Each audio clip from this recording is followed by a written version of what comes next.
What's up, everybody? Hi, you cyberspace cadets out there. That's right, it's IRATE Prostate. It's Thursday, and you know what that means. It's time for Hot Takes with the Butter Baron. My man, you're in the house. Say howdy.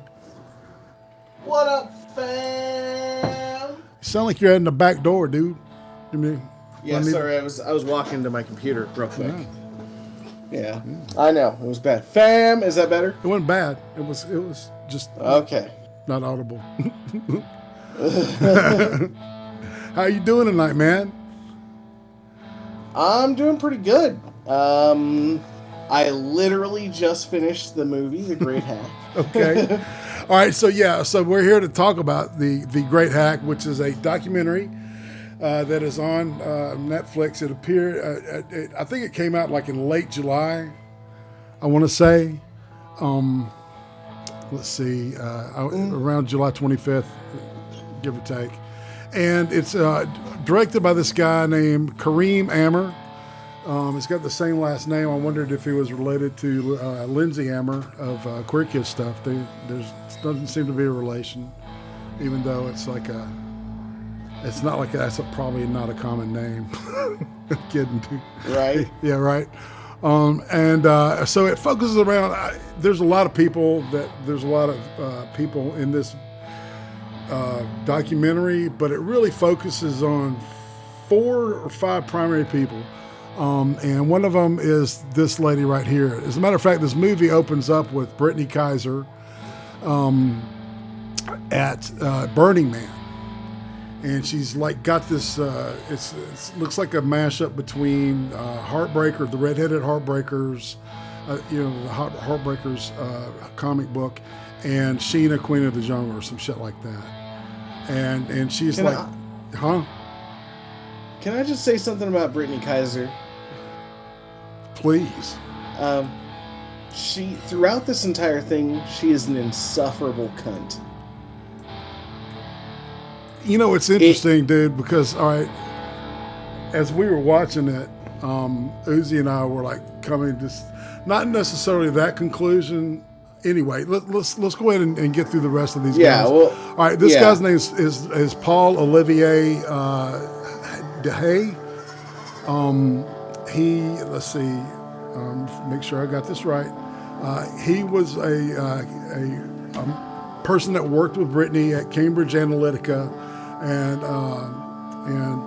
he was one of the people that testified on Britain's Parliament against the owner of Cambridge Analytica, a guy named Julian Wheatland, which I didn't get a picture of him, but I mean, he's everywhere. You can look him up.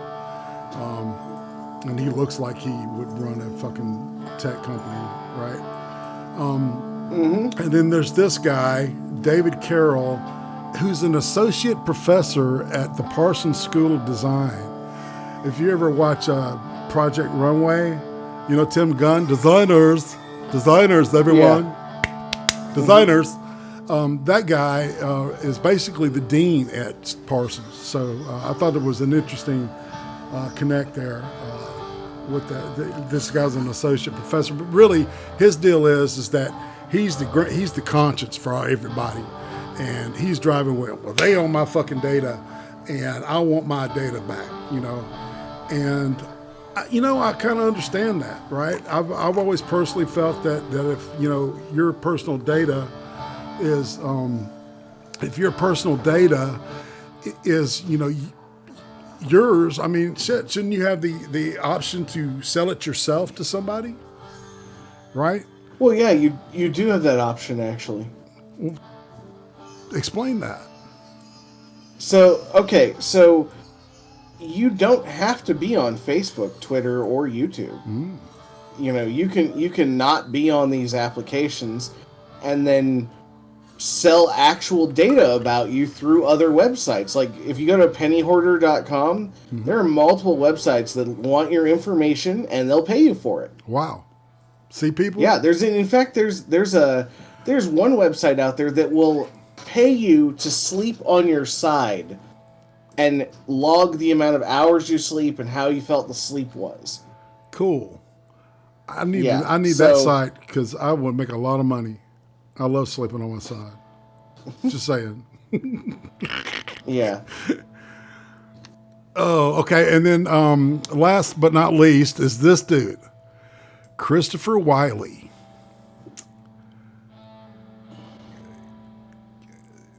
I don't know what to say, but there we go. Uzi wrapped it all up in pretty much like, that's a soy boy. Yeah, he's soy Michael Moore, because, like I said, with all documentaries, you can always tell when it's going to be a shit tier documentary when the fucking writer / film guy of the documentary is in it. Right. He should never ever be in it. Well, and the deal is this dude didn't even fucking work for them during the time that they were aggregating information from Facebook for the election or for Brexit. No, he didn't. Yeah. You know, and it's like, what the fuck? I mean, all right, a paranoid person, Brian, might say that this was basically a hit on a corporation and it was successful. At worst, I mean, I don't. Go ahead. I don't want to go too much into that until we get through this, because it is, but I did some research on my own past what they were saying, and you would be surprised. Let's just say, hint, hint, Mercer Foundation. Yeah. Uh-huh. So let's get through the people that we had in here and like that's it.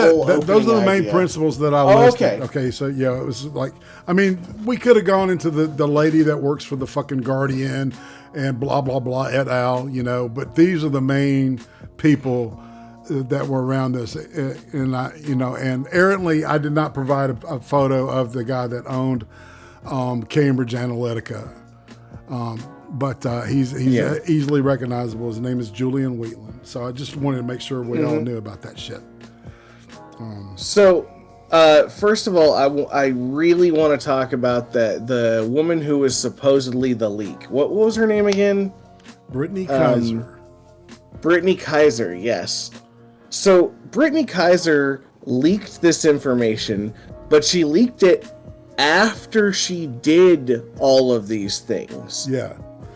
It's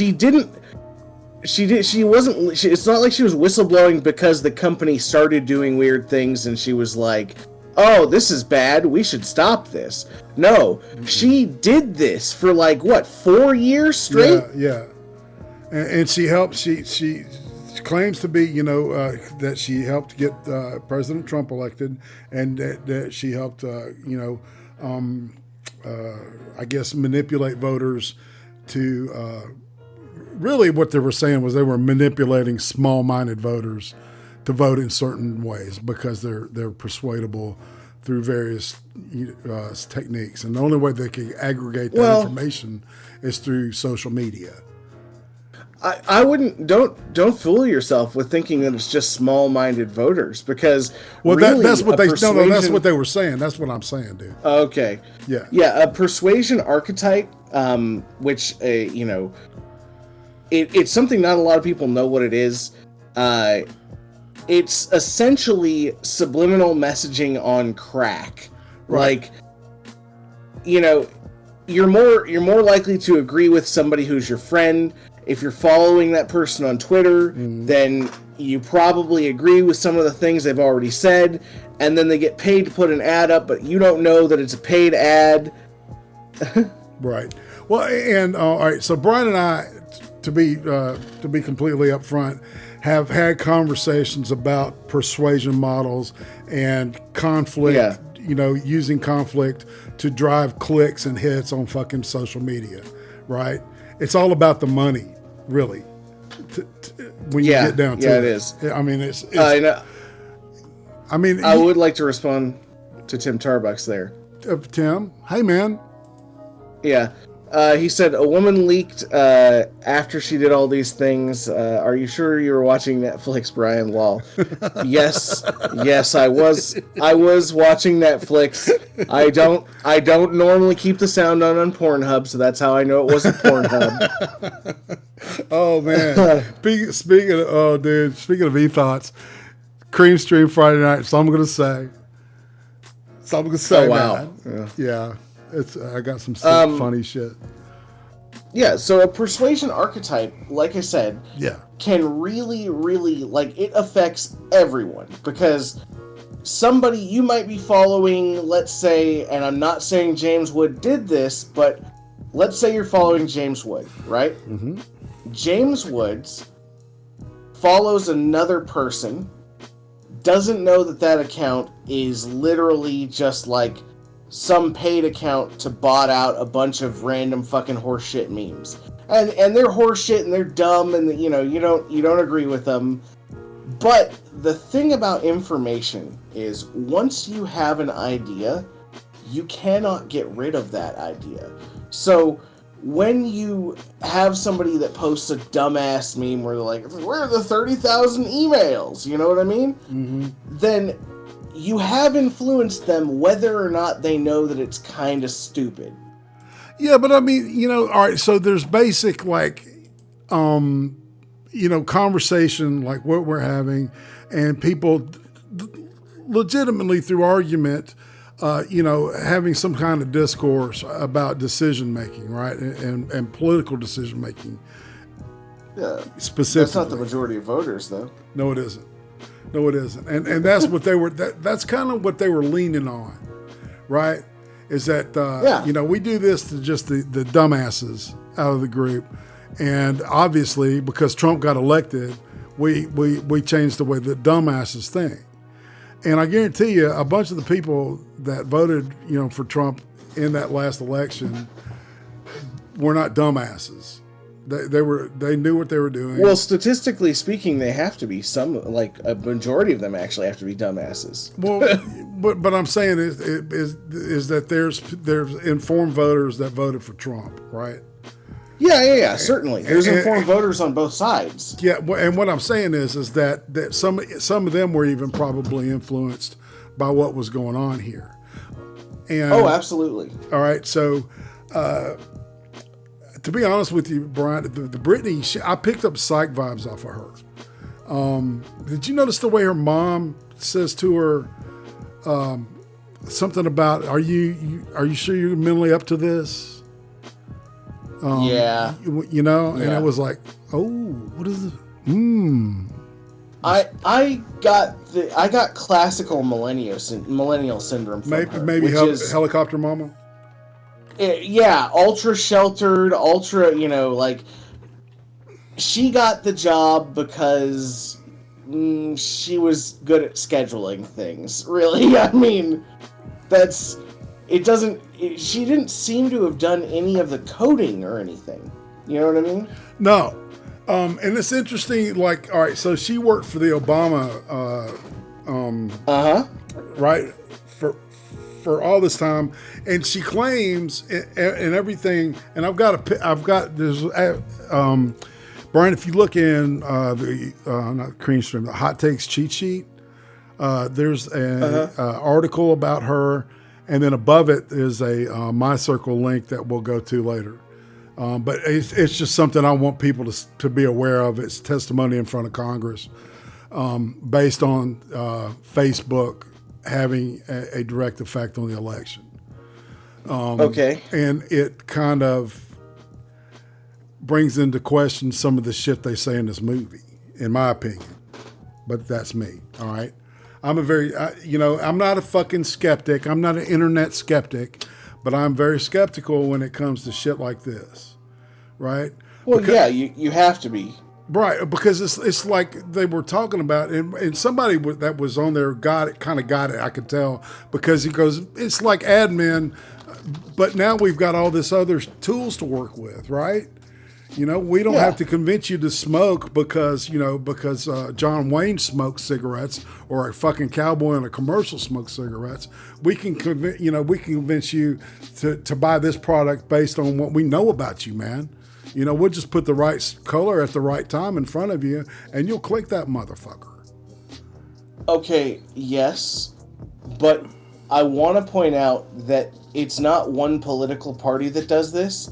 It's literally everyone. No, that's my point. They Yeah. were making it sound like it was only the Republicans that were doing this shit. And I'm like, No. okay, man, hold on now. You know? Yeah. Because I guarantee you, when it comes to elections, it's just like a superpower race. Whatever they've Absolutely. got, we've got. You know what I'm saying? And vice versa. It's an arms race of sorts. And she did say it was weaponized information. Which is fair usage of the term, maybe. You can use that term, but the thing is, whether or not it's weaponized, you put the information out there. Right. You can't be angry at that. You did it. You hit yourself in the face. Yeah. I'm sorry. Well, that I watched an interview with Kaiser and the director on CNBC by Zbigniew Brzezinski's daughter, who I can't remember her name. That real cunty blonde chick. And what the guy was saying is that, in essence, the ultimate hack is our minds, that we are being hacked by them, right? And I kind of get that to a degree. It's like, but what do you expect? It's like, in this day and age, we've got all this information. Somebody's going to use it. Well, I'm just going to say this. Like, there are ways that they get you to stay on social media. Mm-hmm. The most known ways are to use something that makes you feel the emotion hatred. Yep. Yes. Hate and fear. If you hate something, then you will come back to it. You will comment on it. You will talk about how wrong this person is. And in the end, you are just interacting with this person and making them more popular. You are helping them. And all of these sites, they know this. They understand this. And they understand that they can target that in certain ways to make you do something, because you are predictable. The key is to not be predictable. You know how unpredictable I am on social media? They have no idea whether or not to recommend fucking CNN or Fox News for me. They have no idea. You're the black mamba of social media users. Yeah, because you know what? Don't take your social media so seriously, and don't post your shit on there if it's like real personal shit. Right. Exactly. You know, it doesn't. It's so. And then she claims to have been the one that got the dossier. Did you catch that? Yes. From Cambridge Analytica, when we know that it was through a completely different route. Based on testimony, you know, to the Mueller report. See, I don't know exactly when they stopped filming this and started putting it together. It sounds like they did it. It was like late last year, right? And it looked that way. And that chick must have made a fucking killing, because she's chilling in fucking Thailand, saying she's hiding out from the people that can whack her. In the pool. Yeah. When she didn't work for the people that kill people. Just saying. Well, let's hold off on that, because I did look up some things. So, there's I read this book called The Blade Itself, right? And there's a saying in it, and the saying is, everyone has their master, right? Absolutely. And this is true. This is absolutely true of the world. Now, a lot of people pointed to the fact that Cambridge Analytica had about $15 million in funding, and $1 to $5 million came from Steve Bannon, right, who was also CEO while being advisor to the president. Right. Yeah. Sorry, vice president while being advisor to the president. Mm-hmm. And he also worked for Breitbart. So that's clearly a conflict of interest, but that's not even the scary part.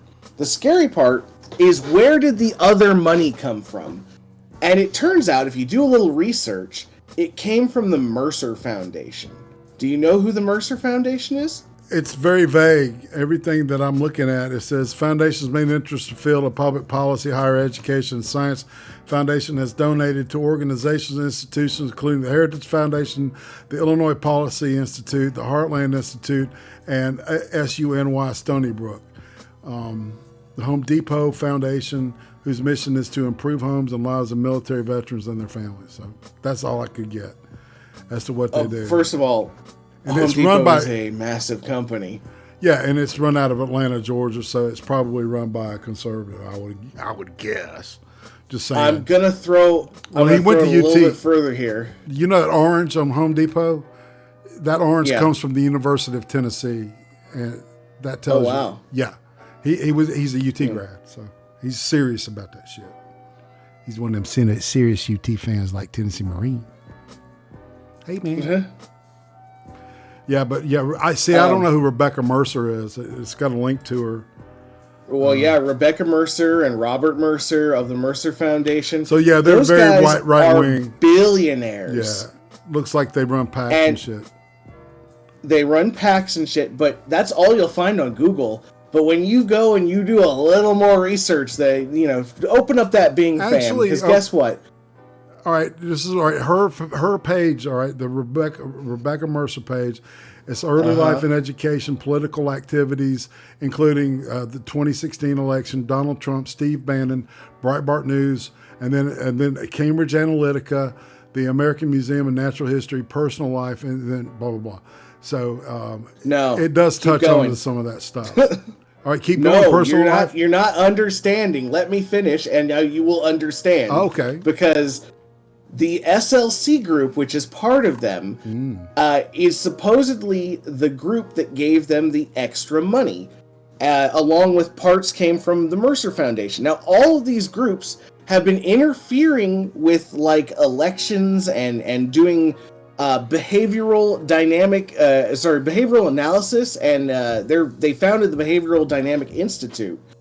All of these groups have been doing this since 1964. Yes, you're right, exactly. Since probably, I would say the brainwashing techniques of probably the communists during the Korean War had something to do with that.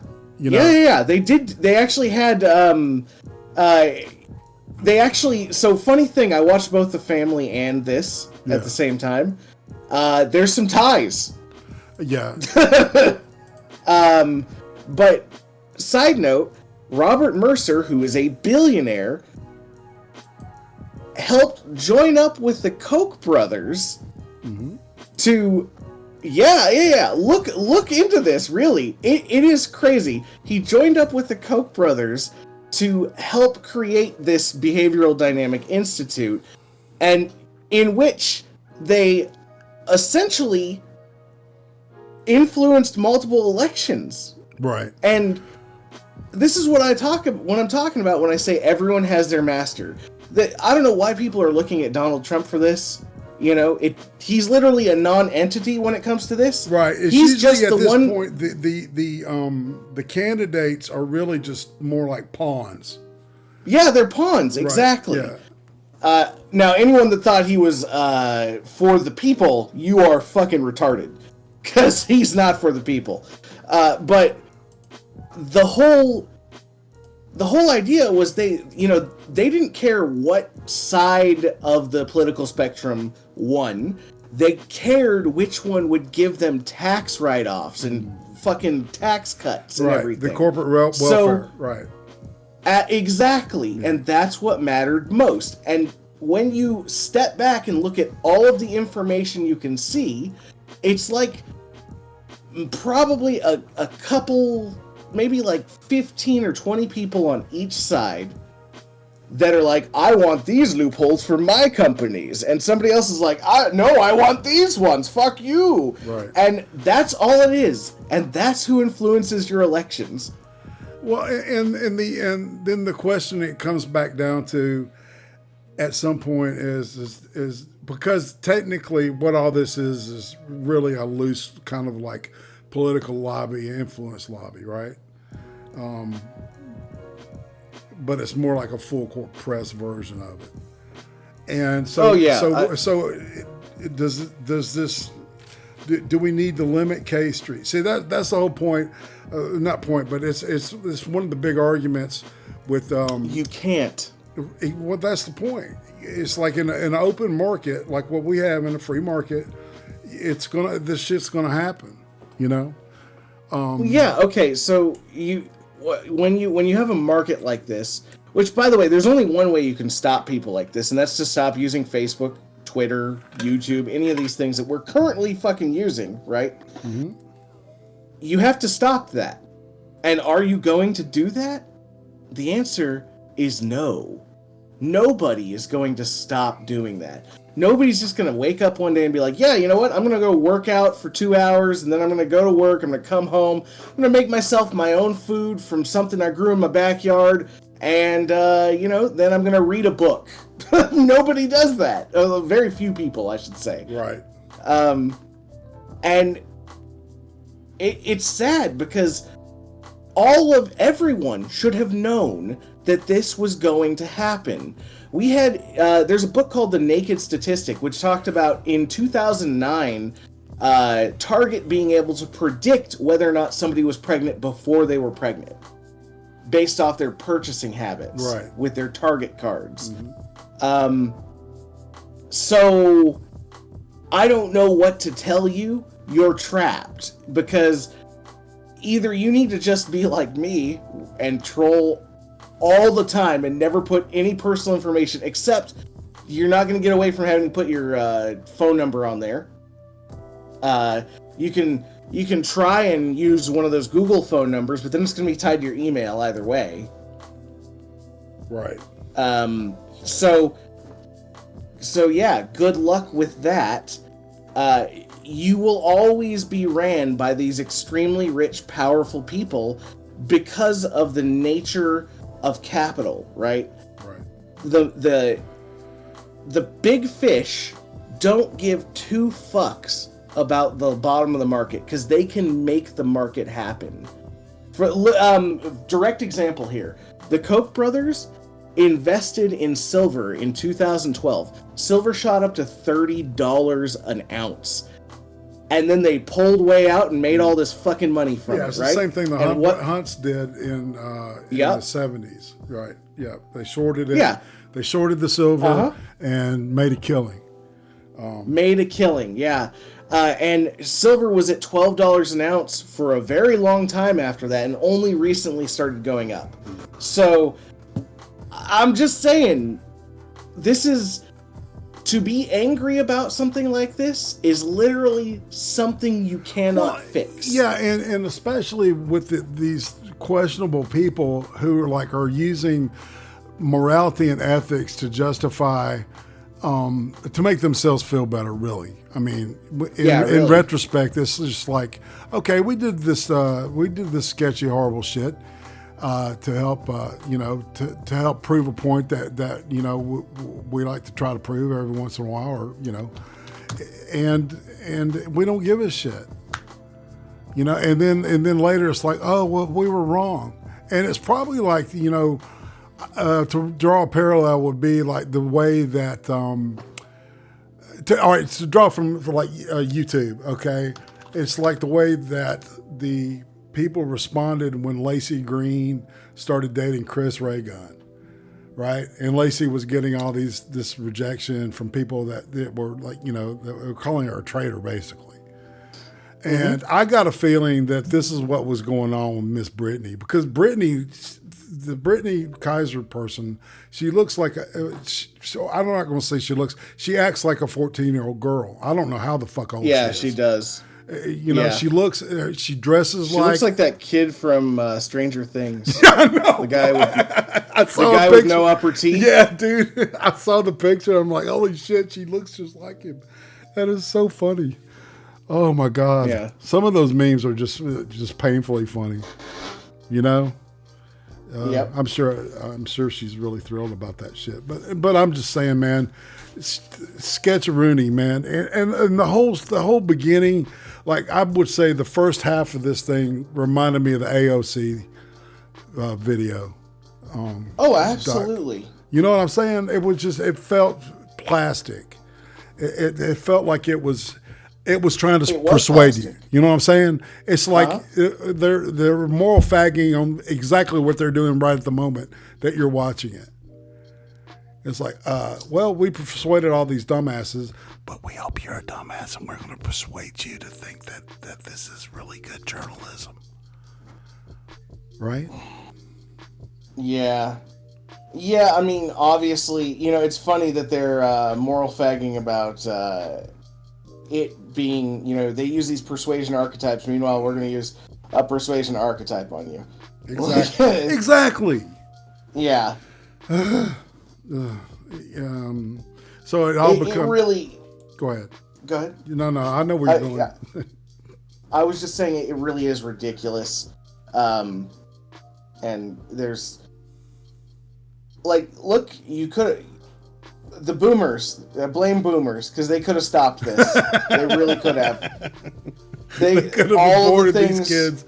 All these kids. No, not even that. You could have held on to your democracy. You had who was it? Eisenhower, who warned literally against the military-industrial complex. Yes. I mean, on TV and shit, and everybody went, "What?" Yeah.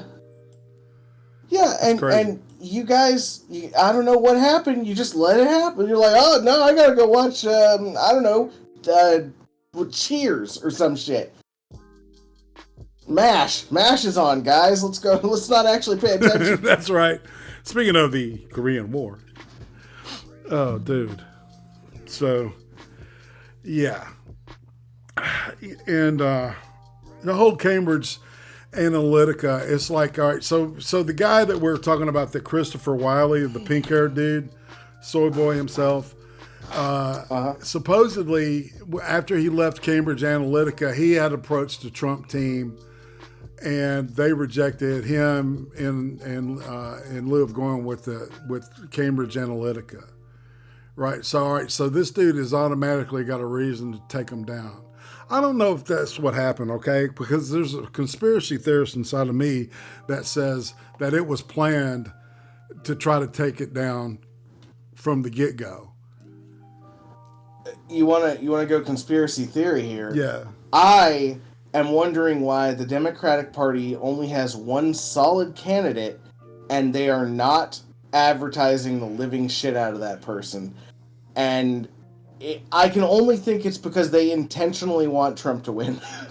It's like it was like Bill Maher kind of gave shit away. I think when he said that he hoped that we were going to a recession because it's the economy, stupid.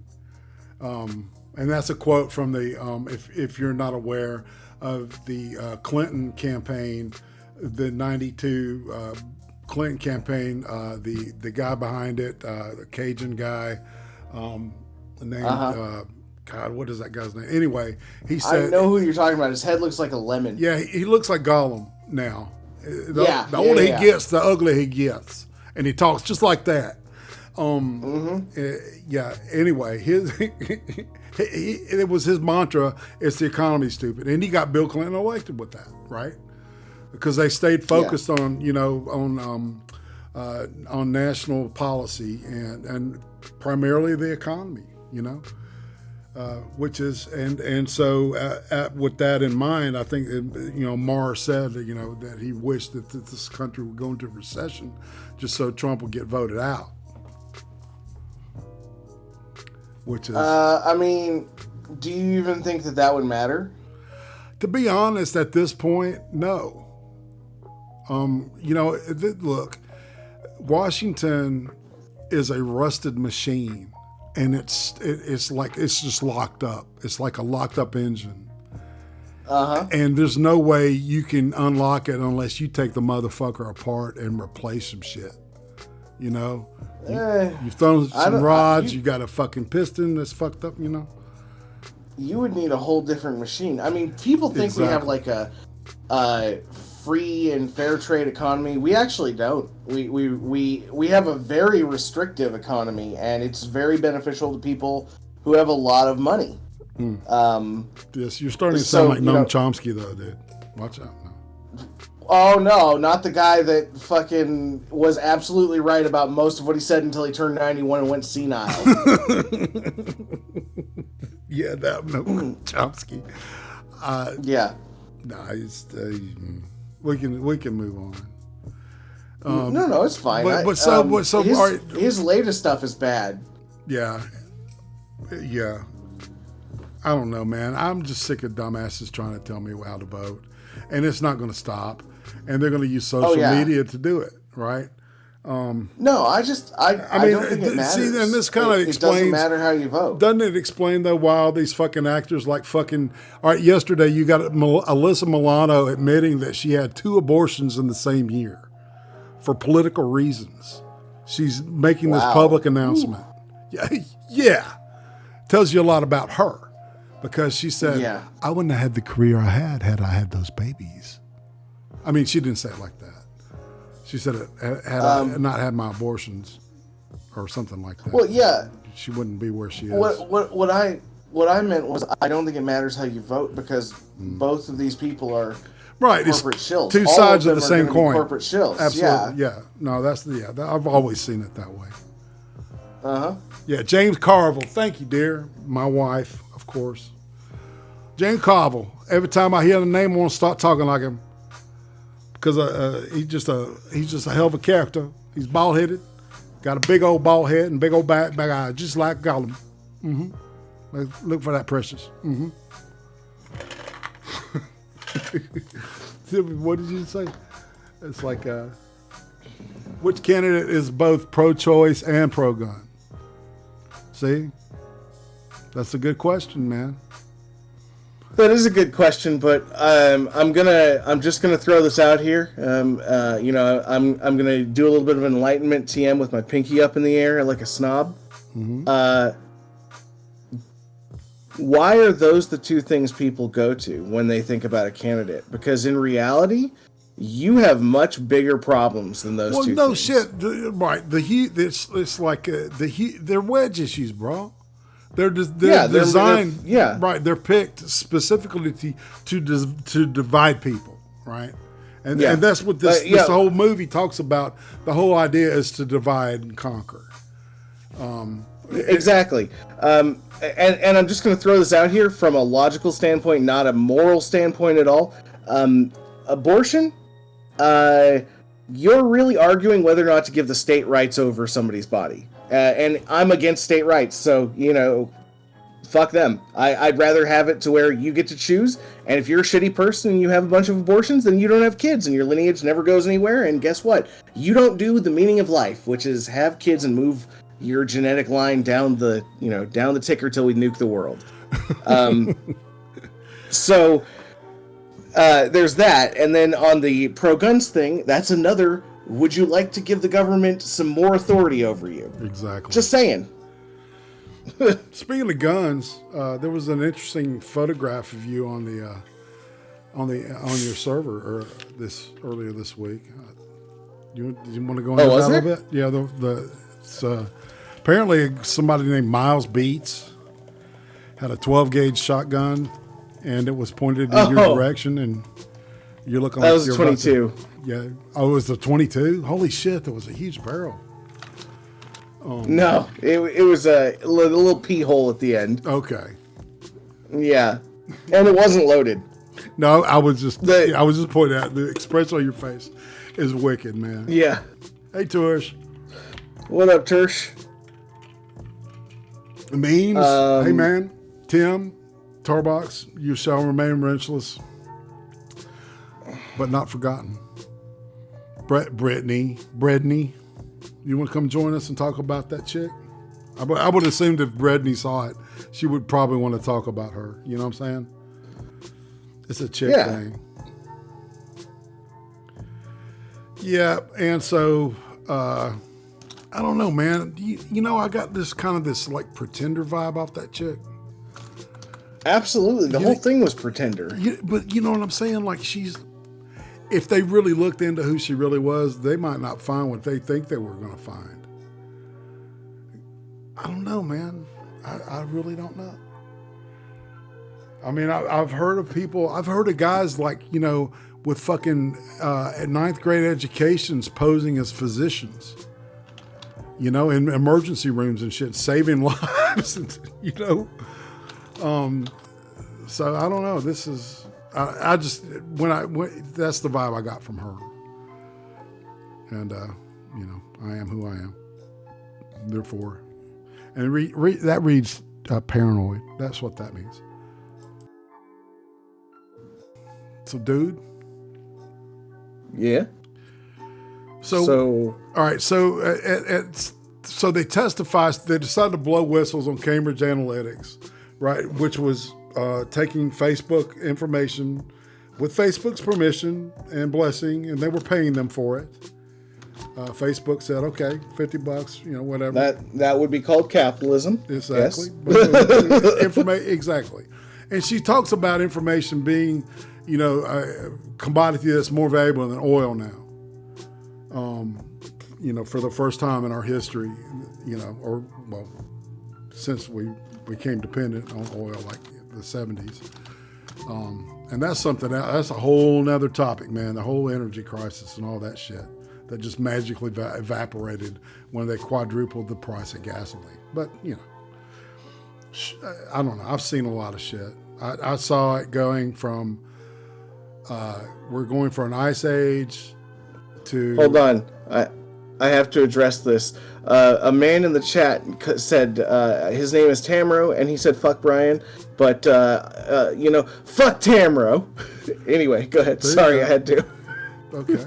Fair enough. Tamro, you're on notice from my Bubba. Yeah, fuck Tamro. Oh, dude. So they testify. And they basically, man, they got Cambridge Analytica. Just, I mean, it was raised. Just, you know, scorched earth, man. Nothing left. I can imagine. That's so billion. That was $1 billion corporation, man. Taken down by basically 3 people. You know, was it coordinated? We don't know. Yeah. You know, it's kind of vague who she's working for now.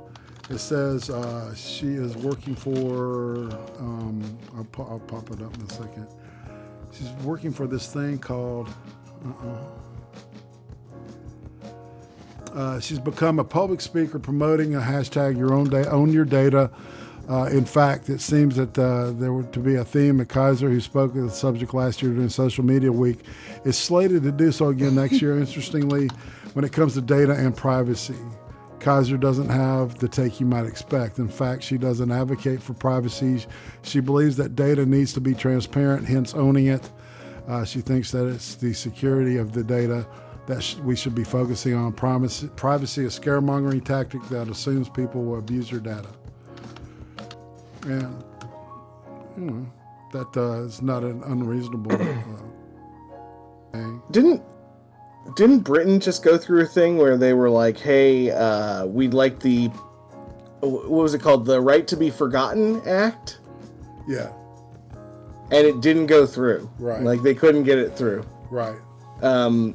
Because, you know, essentially, as anonymous as you think you are on the internet, everything you do is tied back to the actual you. Well, it really your choices is. And your behaviors, no matter if you're going through a VPN and then you jet through Onion Router, you're still going to be your behavior on the internet is a fingerprint that's going to be picked up by an AI at some point. Right? Yeah, exactly. In the chain. They'll identify you. You're exactly. That's what's going on here. And that's what they didn't even get near touching the way that the shit works. They just said it works like this, okay? You know, believe us, which is I don't know, it was weak shit to me. Slant Magazine, all right, this is their review their tweet on their review. Great Hack spends more time lingering on the many dramas of Brittany Kaiser's jet-set life than it does on detailing exactly what it was that Cambridge Analytica did or investigating how we might stop it from happening again. And that's just, that's one take on it. And she's, it's really weird. I've seen some interviews with her, and she's almost like deliberately vague at times, especially when True. she starts talking about Trump and the election.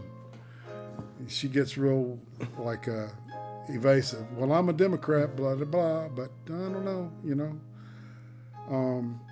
It was because she said that at some point she had she went from the Obama love train to a complete 180 where she was agreeing with family members, that were older, blah, blah, blah. In other words, I had a boomer mindset awakening and became a Republican at some point.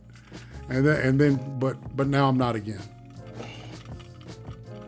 So there's that. What do you think, man? Yeah. I don't know. I felt like she was just there for the fame. Like, I don't believe any of that. Oh, dude. She said, I'm in Financial Times. I'm in FT. I mean, she was just like fangirling over herself. I mean, it was almost looking at a YouTuber. Like, you know what I'm saying? It was literally hour 43 minutes of her masturbating on camera, but nobody wanted to watch it. Yeah, it's me. It's all about her. It's interesting. It's interesting how she pulled the focus in on her too. She's good at that. Very narcissistic. Very, easily identifiable. Yep. Let's see here. Turish says, even back in 2003 to 2004, Google could get a fairly accurate picture of who you were with metadata. Absolutely true. Yeah, and Obama administration, campaign was really the first campaign to use like hard, exactly. And see, that's what I'm saying, dude. She was there. Yeah, I don't know why nobody brought that up. She was his Facebook liaison. She handled his Facebook account, dude. Well, but I also don't know why nobody brought that up because Barack Obama got a Nobel Peace Prize. Do you know what it was for? For getting elected, man. No. What do you think it was for? I'm pretty... Go ahead. I'll let you answer that. I have no idea. I really don't. I'm pretty sure it was for advertisement. Really? Hold on. Let me double check. I'll look it up real quick. Look it up. Yeah, man, because that's interesting, isn't it?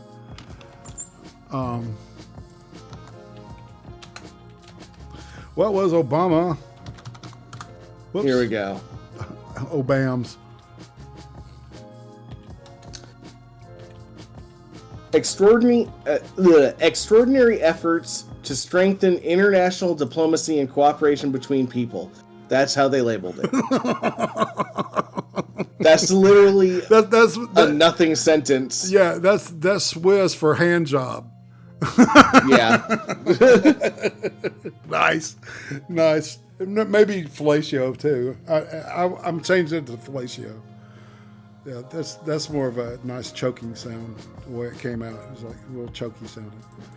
Dude, I'm saying this. This planet is amazing, isn't it? It is. Oh, Brittany Kaiser. In a different life, I might have avoided you. So it's almost getting to that point. Absolutely. What did you think? How would you rate this? As a documentary, I give it a 2. It did keep my attention in places. I almost fell asleep, to be honest with you, towards the end, because it was just a repetitive kind of thing going on and on. You know what I'm saying? So there's that. If it puts me to sleep. So content wise, I don't know, man. I'm giving this thing a 4. I really thought it was shit. I think that when it comes to, because this is clearly a beginner level documentary, right? Mm-hmm. I do want to show like this Epstein guy's testimony before we split. because, and the link is in the thing before we split, okay? Because what he says is quite interesting, because they made it seem like that what Cambridge Analytica did was specifically, get Trump elected. Where they say in the thing itself that it was roughly 70,000 votes, right? So yeah. Well, I mean, so sort of, but in some states, like he had 500,000 more votes. Oh yeah. Yeah, so like swing states, the ones that actually mattered. Right. Okay, the way they're calculating the 70,000 more votes is based off of the whole populace. Right. And I don't know why people keep saying they want a populace, somebody that is gets the most votes, when that essentially means that California and New York are going to be your kings. Exactly.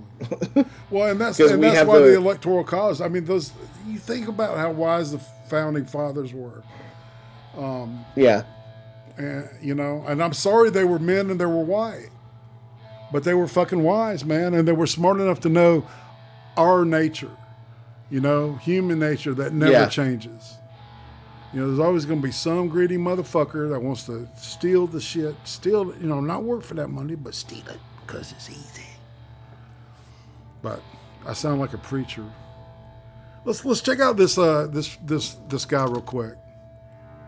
Okay. And just let me know when you're on the page. Hold on. Yes, you're looking at the face of Ted Cruz with the beard. Actually, I kind of like him with the beard. I have. He's Where did you put the link? It'll be in Hot Takes cheat sheet. Just above the Britney thing. There it is. Okay. Yeah. There is method to this madness, people.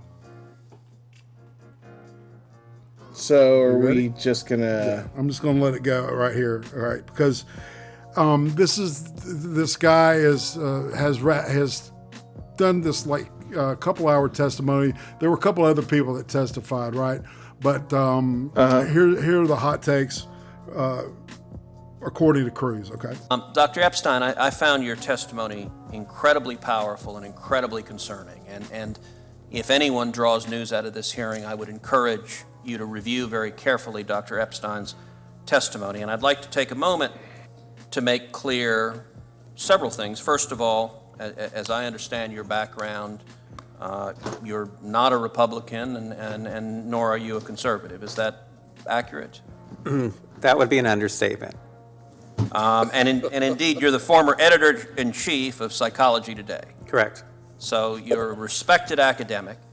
You testified before this committee that Google's manipulation of votes gave at least 2.6 million additional votes to Hillary Clinton in the year 2016. Is that correct? That's correct. And I want to make sure I understand. You personally supported and voted for Hillary Clinton. I was a very strong public supporter of Hillary Clinton, yes. So you're not dismayed that people voted for her, but your testimony is that Google is, through bias in search results, manipulating voters in a way they're not aware of. On a massive scale, and what I'm saying is that I believe in democracy, I believe in the free and fair election, more than I have any kind of allegiance to a candidate or a party. And looking forward, if I understood your testimony correctly, you said in subsequent elections, Google and Facebook and Twitter and big text manipulation could manipulate as many as 15 million votes in a subsequent election? In 2020, if all these companies are supporting the same candidate, there are 15 million votes on the line that can be shifted without people's knowledge and without leaving a paper trail for authorities to trace. Now, you described the Go Vote reminder, and you said it wasn't a public service announcement, but rather manipulation. Can you explain how? I'm not sure everyone followed the details of that. Well, sure. If on Election Day in 2016, if Mark Zuckerberg, for example, had chosen to send out a go vote reminder, say just to Democrats, and no one would have known if he had done this, that would have given that day an additional at least 450,000 votes to Democrats. And we know this without doubt because of Facebook's own published data, because they did an experiment that they didn't tell anyone about during the 2010 election. They published it in 2012. It had 60 million Facebook users involved. They sent out a go vote reminder, and they got something like 360,000 more people to get off their sofas and go vote who otherwise would have stayed home. The point is, I don't think that Mr. Zuckerberg sent out that reminder in 2016. I think he was overconfident. I think Google was overconfident. All these companies were. I don't think he sent that out. Without monitoring systems in place, we'll never know what these companies are doing. But the point is, in 2018, I'm sure they were more aggressive. We have lots of data to support that. And in 2020, you can bet that all of these companies are going to go all out. And the methods that they're using are invisible. They're subliminal. They're more powerful than most any effects I've ever seen in the behavioral sciences. And I've been in the behavioral sciences for almost 40 years. You know, our Democratic colleagues on this committee often talk about what they view as the pernicious effect of big money and big corporate dollars. What you are testifying to is that a handful of Silicon Valley billionaires and giant corporations are able to spend millions of dollars, if not billions of dollars collectively, massively influencing the results of elections. And there's no accountability. You said, we don't know. We have no way of knowing if Google or Facebook or Twitter sends it to Democrats or Republicans, or how they bias it, because it's a black box with no transparency or accountability whatsoever. Am I understanding you correctly? Senator, with respect, I must correct you. Please. If Mark Zuckerberg chooses to send out a go vote reminder just to Democrats on Election Day, that doesn't cost him a dime. Fair enough. Do you happen to know who the Hillary Clinton campaign's #1 financial supporter was in the year 2016? I think I do, but please remind me. The #1 financial supporter of the Hillary Clinton campaign in the 2016 election was the parent company of Google, Alphabet, who was our first witness. They were her #1 financial donor, and your testimony is, through their deceptive search methods, they moved 2.6 million votes in her direction. I would think anybody, whether or not you favor one candidate or another, should be deeply dismayed about a handful of Silicon Valley billionaires having that much power over our elections to silently and deceptively shift vote outcomes. Again, with respect, I must correct you. The 2.6 million is a rock bottom minimum. The range is between 2.6 and 10.4 million, depending on how aggressively they used the techniques that I've been studying now for 6.5 years. Wow, could you say that again, please? The 2.6 million is a rock bottom minimum.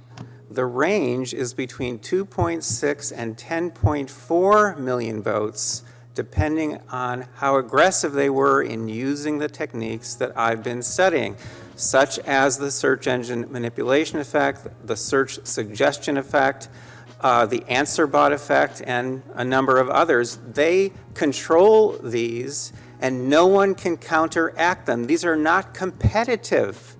These are tools that they have at their disposal exclusively. If any headline comes out of this hearing, that should be it. Yeah, so there's that. Well, that's the end of it. So I just want to point out something here real quick. SLC Group and Mercer Group, or Mercer Foundation, fund Ted Cruz. Yeah. No. But still, that doesn't negate his testimony. This was a completely different guy. No, it doesn't. And Mr. Epstein, I don't know. When I heard that, he kind of bowled me over. because Oh yeah, no. that was I wasn't expecting him to be as forthcoming. You know what I'm saying? Because I think Well, some people have integrity. yeah, exactly. That's what it boils down to, isn't it, man? Mm-hmm. It is all about integrity and what people will do for $1. Absolutely. And it's like I don't know. It's giving me pause, man. I'm in a very reflective time in my life. Well, can I give him my 1 to 10 rating? No, that's where we're at now. We're going to ask Brian, So I'm giving this a solid 9 out of 10 because it was the best propaganda I've seen in a long time. Well, I'm not taking it. If we're calling it's propaganda, not it is propaganda. I totally It's agree. openly propaganda. Yeah, it's definitely propaganda. So 9 out of 10 propaganda. I would totally suggest that people actually watch this, because if you know it's propaganda when you watch it, then you're going to be like, wow, imagine a normal person watching it. Yeah. A normal person would be like, oh my God, I can't believe this happened. Not an internet person, not somebody that watches the news or understands exactly what Google does to you or any of that. No. This is your average voter, the normie that goes to work from 9 to 5, has to take care of his kids, and, that's life. That's all they do. And they're going to believe this. They're going to believe this a lot. Like, if I went and took this to my parents, they would believe every word of it. So all right, I've got to ask myself this question. Is Netflix becoming some kind of political spin machine? Hasn't it always been? That's the question. No, it's always been that way. Like, Netflix was known for their LGBTQ stuff early on. Well, who's like to for say having... that's right wing or left wing? I mean, there's gay conservatives out there, right? Yeah, but being like we are, very, very, very loose about it, right with social justicey with it. No. So I'm just gonna put. So, like, gay conservatives, they're usually themselves first and also gay, right? Yeah. On the other side of the spectrum, those people are gay first and also themselves afterward. Right. And it's all about being your damage. That's yeah. Yeah. So. Or color. I think that's going about it backwards on the left side of things. Even though I am left. yeah. And that's this is not new news, y'all. Brian and I, we have different philosophical approaches to politics, and we actually can get along and talk to each other. We're not allowing ourselves to be manipulated by bullshit to push us apart. Yeah, well, I mean, and this is why I was saying that I think that maybe it's all a ruse to intentionally get Trump elected a second time, because dude, I mean, I'm with you on that. The people they have running are fucking jokes. Does anyone take any of those people seriously, except for the very small minority of people on Twitter that screeches every time something happens? Like, look, poor people out there have to understand supply and demand, right? Yeah. You have more workers, you have less jobs. All right, so ta-da! It's magic. All right, I'll flip it around. All right, candidate-wise, right? If you're looking for a right-leaning candidate or a Republican candidate, Dan Crenshaw would have been perfect. Right? He clicks a lot of boxes. And then last week he comes out with this red flag legislation law that he's drafted up, which is a huge, the NRA is a huge lobby, and I don't know. It's interesting to see how the center is starting to get wider, if that makes any sense at all. It's almost like, okay, the extremes are at the walls. They're both like standing on the cliff, right? And what's separating people is getting wider, and that means that the in-betweens, or the swing voters, that I think that population is growing because people are saying, well, this is all bullshit. Sort of, but also you actually have a lot of data that states that people are becoming more extreme because of the way that social media works, right? Mm-hmm. So you have all these people that would have been like, yeah, I voted this way, but I really, it was really not a great choice either way.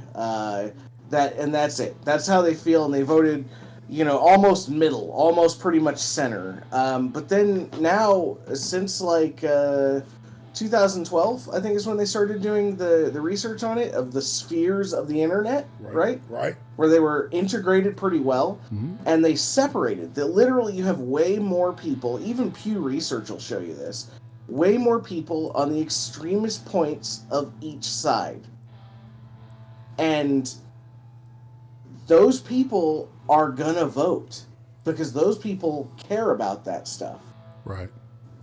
So you're going to get more extremists on either side trying to vote for the more extreme things, and it's not ideal. It's legitimately damaging our society. Well, right. So get off the fucking internet.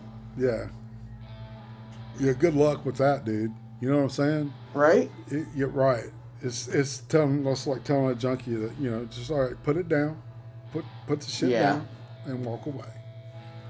I mean, I'm one to talk, No, we both are, right? I think what we see our reflection a little more clearly than other people in this shit, because I think that if you have an analytical mind, you just don't accept shit on face value sometimes, especially when it comes to nuanced shit like politics, or even when it comes to what you were talking about, persuasion models, psychic manipulation. Through really profiling. I mean, that's literally what this is, if you think about it. Profiles work. Yeah, they do. They do. And as a matter of fact, I just finished season 2 of Mindhunter. Did you see it, dude? No, I haven't, but it's why they re-implemented stop and frisk in London. Oh, yeah? Yeah. Sadiq Khan, of all people, implemented a stop and frisk system, and it's working wonders. Yeah. And they criticized Giuliani so bad for doing that. So... And now those guys that look like gangsters are definitely not doing anything. How dare you profile them? No shit. We found 3 illegal guns on them. What are you fucking talking about? These are unregistered. One of them's been used to kill someone. Fuck off. Right. So. Yeah, but anyway. So next week we're going to be looking at the family. The fam. The fam. And it's almost like a right-wing Illuminati thing. It's interesting. It's interesting to see how. Whoa! There are no sides in the family. Because Jesus loves us all. Jesus loves us. Yes, he does. Well, man, I don't know about you, but I think we've squozed this lemon. And it's time to toss it in the bin for another week. Absolutely. What do you got coming up, dude? I don't know. I honestly, as of late, I posted another video on my channel. It got views. I don't know. I'm thinking about closing down the channel. No, I don't want to. All right. Well, so this week, all right, tomorrow night, of course, Cream Stream. I've already put some shit together. You're definitely going to want to see it, man.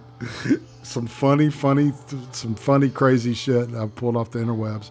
And it's definitely, some of this stuff is stuff that you're not going to see anywhere else. You might see a little bit, but I've got some new stuff that I've pieced together that should be pretty fucking funny. Sunday, no ice cream. No ice cream this Sunday. I've got a family obligation that I'm going to be part of, and we'll be back. The week after that is Labor Day weekend, and I'm not sure if I'm going to be able to get. I'm talking to somebody about that. I don't want to jinx it. So, and then the week after that, so we're looking at coming up on the 8th. We've got Blossom. You heard it right. Fat Pat. Hey. Shane and Petite Nakoko. I don't know if y'all know who they are. They're a Hapa couple, and they're very interesting. I really like their podcast. I'll put it that way. And I'm trying to get out of a person that has no face on their avatar. I watched your whipped cream, the interview with April Rain. Yeah. Woo lad. That was Well, how many drugs did she take before that? dude. No, I thought April did a good job, man. She, Are you what? She was all over the place. Let's take it backstage. April's real sweet, and she was real sweet to do the interview. So I'm not going to cast aspersions.